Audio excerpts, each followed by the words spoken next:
আপনি যদি ছেলে সন্তান চান তাহলে এই ভিডিওটি আপনার ইচ্ছা পূরণের জন্য যথেষ্ট।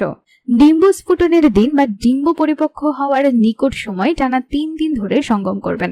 3 দিন ছাড়া আর সঙ্গম করা যাবে না, কন্ডম পরেও না, এটা স্বাস্থ্যের জন্য ক্ষতিকর।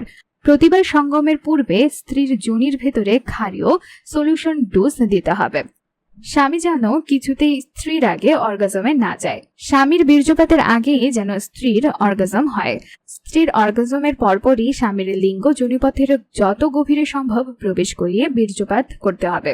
ওই 3 দিন সঙ্গম ছাড়া স্বামীর কোনোভাবেই সঙ্গম বা হস্তমৈথুনের মাধ্যমে বীর্যপাত ঘটানো যাবে না। প্রতিবার সঙ্গমের আগে স্বামীর খুব কড়া 2 থেকে 3 কাপ ক্যাফেইন ড্রিঙ্কস, চা বা কফি ইত্যাদি পান করতে হবে। সবশেষ বলতে চাই, যারা পুত্র সন্তান চান তারা এই নিয়ম মেনে স্ত্রীর সঙ্গে সহবাস করুন আর সৃষ্টিকর্তার উপর বিশ্বাস রাখুন। দেখবেন অবশ্যই আপনি পুত্র সন্তান পাবেন।